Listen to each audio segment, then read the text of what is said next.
The Live Well Live Strong quilt is hanging behind me. The traditional one is 60 by 60 inches.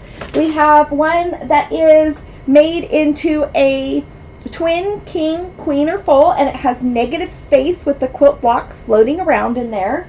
And we also have the bed runner version. So anyways, those are the three different versions that we have. There is a fourth version though, that is a bonus right now with the Live Well Live Strong pattern, and it is the foundation paper piecing version. So today we are working on the Boundry quilt block, and I just dropped my cute little mat. So let's go ahead and let me show you how this block is constructed.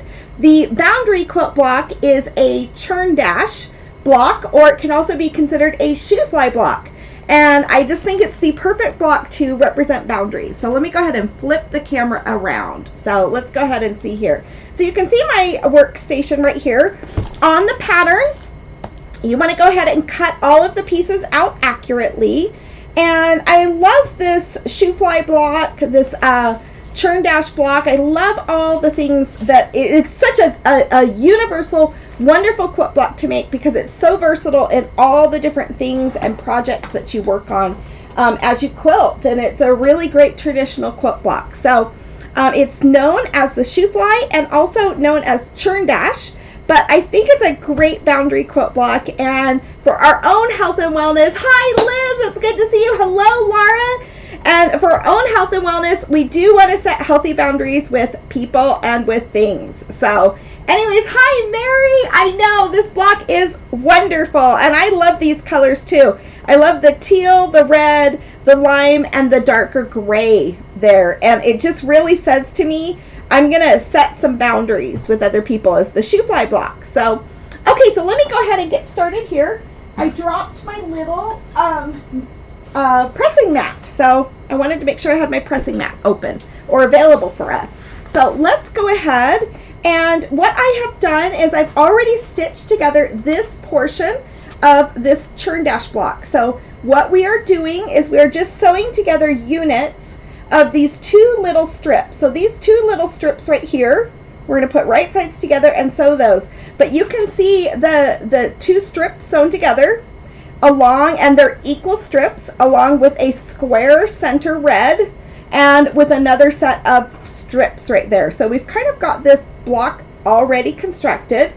I have right here another one of these half square triangles that kind of sit in the corner to make it pop.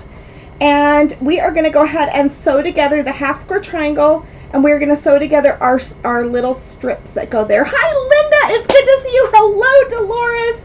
Oh my gosh, I love seeing every single one of you. So I'm going to put my half square triangles right sides together. And this is another block where you definitely want to make sure you're cutting your fabric accurately.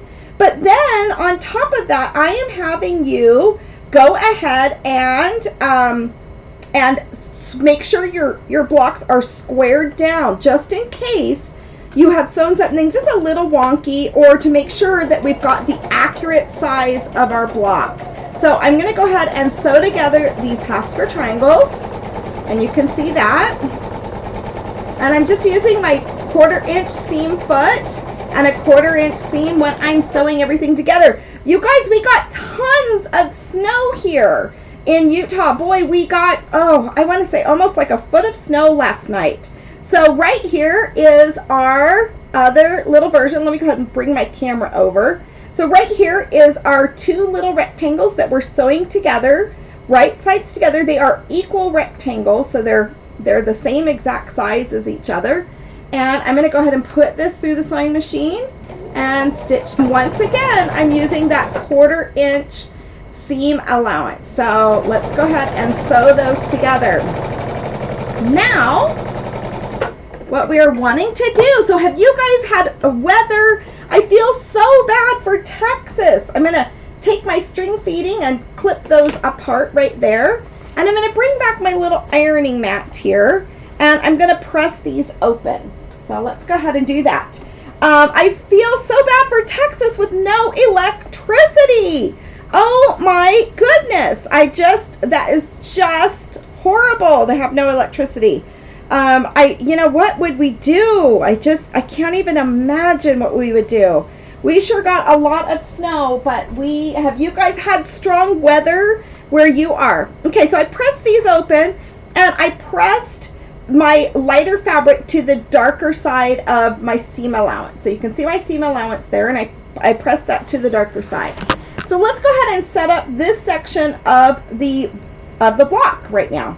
We're going to go ahead and put all of this, this fabric is called Mermaid Tail, but we're going to put that teal fabric right next to the red, and I love the contrast of the red and that teal color. And we're going to bring this right over here. But there's one other step that you need to do. We have to go ahead and take each of our half square triangles, and we want to make sure they are the accurate size, and we want to size them down. So in the pattern, there is, let me go ahead and show this to you. I want to make sure you guys go back to your pattern always and make sure to follow the instructions of the pattern. So on the Shoo Fly block, we have this right here. And whenever you see this little yellow outline around a block, it then has instructions for you to press and trim each unit to 5 7/8 inches square before piecing all of the units together. So make sure you follow the instructions of that, because you really want your points to match. So we're going to now go and make sure that's 5 7/8 of a unit, or 5 7/8. And I'm going to go ahead and put mine on top of each other, and because I can feel that those seams are matching, and I am going to clean up my little unit right here, so it's 5 7/8 of an inch. And I could use my circle ruler right here, so I'm going to just slightly take off a little bit. Oh, should open that up again. Taking off just slightly a little bit on each side, and I could use my little circle thing, but I've got that plant on it. I decided I like having a plant in here in my sewing area. So I'm going to go ahead and bring this over here, and I'm going to make sure that this measures at 5 7/8 around. So we need to make this side just slightly smaller, and I'm just trimming off my units. And this is so important when you're quilting, because you want to make sure that everything you're doing is perfectly square, and this will make your blocks nice and flat. And it will also make it so that when you are sewing them together, your outside points are going to match as you sew each block together. And that's one of the great things about the Live Well, Live Strong quilt, is that we are doing that. So Laura, we've got in Michigan, in Lake Huron, we've got another 15 inches yesterday. No way. Added to the foot that we had last week. Wow. That's a lot of snow. Dolores says, we have been iced since Sunday. Dolores, and it says we are predicted to have sleet, snow, and rain for the next 2 days. Yes, we are predicted to have more snow this weekend too. So I am terribly grateful for it, though, at this point in time. Let's see here, because, hi Jane, it's good to see you. Hello, Margaret. In Canada, and wow, negative 30 degrees, you're warming up. Oh wow. So I am grateful to get some weather here. Now I'm going to match my half square triangles, and let's go ahead and make sure this unit right here is also our 5 7/8. So that does come out at 5 7/8, because the pattern says measure each unit, so it's 5 7/8. So let's go ahead and now sew this piece to here and this piece to here, and we will have a good accurate sew. I'm really glad that here in Utah we are getting some moisture, because without that moisture, last year we had some fires, and they were getting closer and closer to Salt Lake City and even within the city last year. So I'm glad that we're getting that moisture. It is definitely very cold, and I had to go and get my hair done this morning. And let's go ahead and open this back up so you can see how that matched. I've got my 1/4 inch seam allowance matching right there. Let's put this side, right sides together. So we've got to definitely be careful as we are driving out and about, right? And make sure we are safe. So let's go ahead and make this one, stitch right up alongside that. And we're going to sew these 3 units all the way together. Here we go. Okay. Oh, let me pull that again. Okay, so let's go ahead and press this one. and make sure we've got a good press before we start sewing everything completely together. I don't normally press on top of my design board, but if I've got some other fabrics underneath, then I will. Okay, now I'm going to go ahead and match up. We've got 3 strips to sew together here. Louise says it's sprinkled, and she says, and Louise says in Phoenix, yeah, they're saying warm and safe. I'm so glad you guys are avoiding some of that crazy weather right now. It is definitely a cold one that's moving around this country. Okay, I'm going to match my seams up right here. This is a larger quilt block, so there are multiple sizes of quilt blocks in the Live Well Live Strong quilt.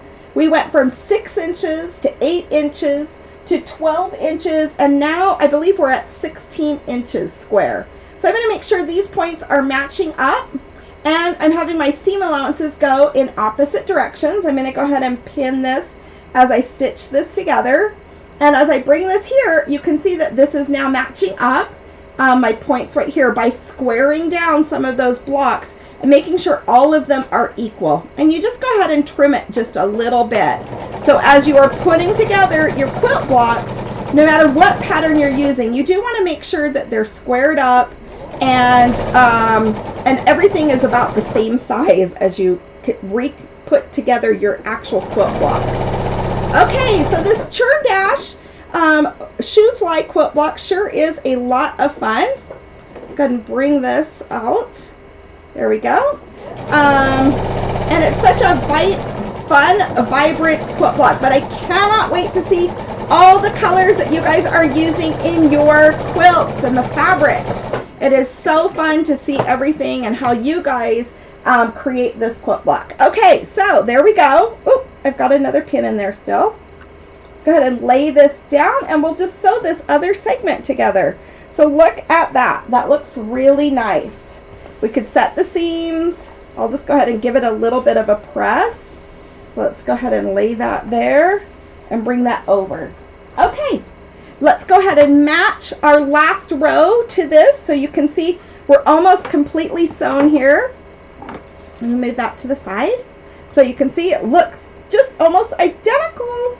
And it's going to be fun. Okay, now boundaries. Boundaries are important to have in our lives.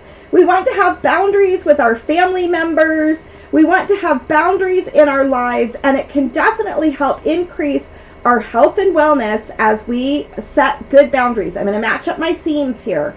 So we can just let somebody know that we are unable to do something by just saying no and not giving different reasons why we can't do something. We can let people know in our family hey, you've got to clean up your dishes and carry them to the sink.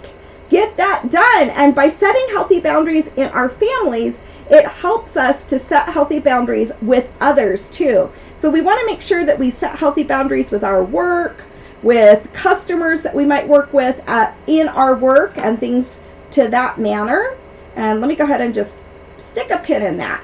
So setting healthy boundaries is definitely a way to increase your health and wellness. So if you're feeling frustrated in life, then maybe that's a sign that you need to go ahead and set a healthy boundary with somebody. And you don't always have to make a big statement of it. You can quietly set boundaries with people and just let them know that, hey, I can't do that, or whatever that might be. So you can set healthy boundaries with people and, love a little bit more unconditionally. Okay, so let's go ahead and pull this back. I think we've got this quilt block finished.